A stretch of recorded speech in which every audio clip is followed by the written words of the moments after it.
जय हिंद दोस्तों, नमस्कार। आप सभी का एक बार फिर स्वागत है। दोस्तों, 2023 में भारतीय सेना के नए फिजिकल फिटनेस रूल आए थे और उसके बाद ये उम्मीद लगाई जा रही थी कि जो जेसीओ और जवान होंगे वो अपने आप को बिल्कुल फिट रखेंगे, नहीं तो उनको ओवरवेट में या फिर कोई दूसरी फिजिकली प्रॉब्लम है तो उनको घर भेज दिया जाएगा। लेकिन उतना ही नहीं, उसी कड़ी में 24 मई 2024 को आर्मी हेडक्वार्टर के DGMS 5 अल्फ़ा ने एक लेटर और जारी कर दिया है और ये लेटर जुड़ा हुआ है एनुअल मेडिकल एग्जामिनेशन से। यानी जो पहले साल में एक बार AME होता था, JCOs के लिए PME होता था, अब उसमें और मेडिकल एग्जामिनेशंस ऐड कर दिए गए हैं। तो आइए इस लेटर को हम आगे विस्तार से समझेंगे कि अब JCO जवानों को किस प्रकार अपनी AME के साथ साथ जो इन्हांस्ड AME है उसको भी करवाना होगा। ये लेटर सभी कमांड हेडक्वार्टर्स को गया है, AFC न्यू दिल्ली को, आर्ट्रेक शिमला और सिनसान, इनको ये लेटर जा चुका है और ये इंडियन आर्मी के JCO और जवानों के लिए लागू हो चुका है। इससे पहले जो मेडिकल एग्जामिनेशंस जिसमें AME हो, PME हो, RMB हो, IMB हो या जो भी हो, वो आर्मी ऑर्डर 3/2001 के मुताबिक होता है और इसके बाद कुछ छोटी मोटी अमेंडमेंट जारी हुई थी। उन सब को ध्यान में रखते हुए अब एक इन्हांस्ड AME लागू कर दिया गया है। तो इससे पहले क्या होता था वो पैरा 2 में बताया गया है और अब उसमें क्या ऐड किया गया है वो पैराग्राफ 4 में बताया गया है। तो पहले हम ये समझते हैं कि जो करंटली मेडिकल एग्जामिनेशन रूल है उसमें कौन कौन से मेडिकल एग्ज़ाम होते हैं। देखिए, जो मेडिकल एग्ज़ाम है, medical exam for JCOs/OR will be carried out once a year, 2 months before the initiation of ACR and in the month of March to June for those individuals for whom there is no ACR। साल में एक बार medical exam सभी को करवाना ही होता है। जिनको ACR लागू है वो अपने ACR जब भी ड्यू है उससे 2 महीने पहले अपना मेडिकल एग्ज़ाम करवाते हैं। अब टाइप्स ऑफ जो मेडिकल एग्जामिनेशन अभी चल रहे थे वो कौन कौन से हैं। सबसे पहला है एनुअल मेडिकल एग्जामिनेशन, दूसरा है पीरियोडिकल मेडिकल एग्जामिनेशन। AME है वो सभी सिपाही से लेके और हवलदार तक उनके लिए लागू है। जो JCOs है उनके लिए PME लागू हो जाता है, यानी जब तक JCO में प्रमोशन नहीं होता है तब तक AME लागू होता है, जब प्रमोशन होने के बाद उनको PME करवाना होता है। तो PME at the age of 41 years, that is on completion of 40 years of age और within 1 year of promotion to naib subedar which ever is earlier. ये 2 कंडीशन होती है। इस कंडीशन के मुताबिक JCOs को PME करवाना होता है और रिलीज़ के टाइम पर, रिटायरमेंट के टाइम पर मेडिकल एग्ज़ाम होता है वो आर्मी ऑर्डर 3/89 के मुताबिक होता है। यानी ये मेडिकल एग्ज़ाम अभी करंटली होते हैं और इनमें जो क्लिनिकल एग्जामिनेशन है वो पूरा एग्ज़ाम होगा और जितने भी इन्वेस्टिगेशंस है जो अथराइज मेडिकल अटेंडेंट लिख के देगा उसके मुताबिक लिए जाएंगे। इसके साथ साथ जो लैब इन्वेस्टिगेशंस है वो भी शुगर में यूरिन चेक करेंगे और प्रोटीन चेक करेंगे। ये उनके लिए जो फर्स्ट मेडिकल एग्ज़ाम करवाते हैं during 26th year of as, जब 26 साल उम्र हो जाती है तो शुगर और प्रोटीन का टेस्ट होता है। और after completion of 25 year of age and in the 36th year of age and there after every 5 years, यानी एक 25 साल पूरा होने के बाद और एक 36 साल के दौरान और उसके बाद हर 5 साल के बाद में शुगर और प्रोटीन का टेस्ट होता है। इसी के साथ जो JCOs है उनके लिए जो यूरिन में शुगर का, प्रोटीन का हर साल लिया जाता है। In addition any other investigations as considered necessary by AMA will also be carried out. उनको लगता है कि इनके शरीर में कोई ऐसी बीमारी हो सकती है तो उससे जुड़ा हुआ लैब इन्वेस्टिगेशन जो डॉक्टर साहब है एएमसी के वो करवा सकते हैं। तो जो पहले से मेडिकल एग्जामिनेशंस चल रहे थे उन एग्जामिनेशंस में एक इन्हांस्ड एएमई और ऐड कर दिया गया है। The competent authority has no directed that an enhanced AME for JCOs/OR will be conducted. This enhanced AME will be over and above the scheduled medical examination as enumerated in army order 3/2001। यानी जो पहले से medical exam है वो तो होंगे ही, उनके साथ साथ ये इन्हांस्ड एएमई होगा। और ये कब से कब होगा? 1 जनवरी से लेके 31 दिसंबर के बीच हर साल ये कम्प्लीटली करवाना होगा। अब इसमें क्या क्या मॉडलिटीज़ होगी देखिए। सबसे पहले जो एज है वो JCOR की इन्हांस्ड एएमई के लिए वो क्या होनी चाहिए देखिए। Once in the year any time on attaining the age of 35 years and before completion of 36 year. जो एएमई है इन्हांस्ड एएमई वो JCO और जवानों के लिए साल में एक बार कभी भी हो करवाना है, जब 35 साल एज हो जाए और 36 साल एज होने से पहले। अब जो आगे पीरियोडिसिटी रहेगी वो एवरी 5 ईयर्स रहेगी, यानी 35 साल में करवाएंगे, उसके बाद 40 साल में, उसके बाद 45 साल में और इस प्रकार 50। और यदि आगे किसी को एज के अनुसार सर्विस करना लागू हो तो उनकी होगी।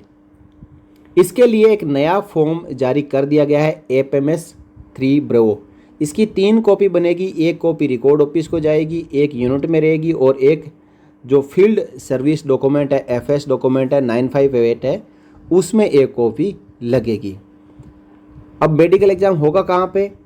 यदि ड्यूटी स्टेशन पे है, यूनिट में है तो वहाँ के जो MI रूम है या ऑथराइज्ड जो डॉक्टर है वो करेंगे, या TD है, TD गया हुआ है JCOR तो TD के दौरान भी करवा सकते हैं। कौन कंडक्ट करेगा? ऑथराइज्ड मेडिकल अटेंडेंट और designated medical officer by ACMO और SMO, ये कंडक्ट करेंगे इन्हांस्ड एएमई। अब इसमें इन्वेस्टिगेशंस क्या क्या होंगे देखिए। Preferably at the nearest service hospital, field hospital, as designated by ACMO, blood sugar, fasting और PP दोनों होगा, सीरम कोलेस्ट्रॉल होगा, लिपिड प्रोफाइल होगा, सीरम क्रिएटिनिन होगा और LFT होगा यानी लीवर फंक्शन टेस्ट होगा। अब जो यहाँ पे ACMO और SMO है वो ACMO CO commandants will ensure that the laboratory reports are validated, meet EQAS parameters and laboratory equipment undergo regular calibration। जो मेडिकल रिपोर्ट्स, लैब रिपोर्ट्स होगी वो रिपोर्ट सही होनी चाहिए। ऐसा नहीं है कि कोई भी उसमें रीडिंग है, जो क्राइटेरिया है, जो रेंज है उसको एडजस्ट करवा के और सही करवा के लेके आ जाए। इसी प्रकार जो मेडिकल इक्विपमेंट्स है उनको भी सही रखना जरूरी है। Based on the reports referral to specialist will be done by AMA। यदि इन रिपोर्ट्स में कोई कमी पाई जाती है या फिर कोई लैब रिपोर्ट्स में इन्वेस्टिगेशन के दौरान कोई ऐसी शंका होती है जो AMA को, तो वो स्पेशलिस्ट के साथ में उस JCO जवान को रेफ़र कर देंगे। उसके बाद जो भी बीमारी की आशंका है उसकी जांच आगे स्पेशलिस्ट करेंगे। ECG will be forwarded to nearest medical specialist for reporting, यानी ECG की भी रिपोर्टिंग होगी। The responsibility of reporting of all ECGs will be with the ACMOs and SMOs under their AOR. All records will be strictly maintained by the examining MOs and specialist officers।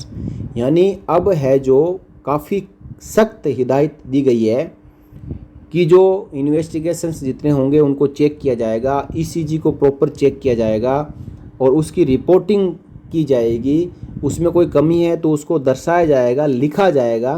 कोई भी JCO जवान के अंदर 1% भी कोई clinical problem है तो उसको उजागर किया जाएगा और उसके इलाज के लिए आगे स्पेशलिस्ट के पास भेजा जाएगा और अंततोगत्वा यदि वो बीमारी ज़्यादा होती है तो फिर उसको सेना से रिलीज किया जाएगा। इसके पीछे मकसद यही है।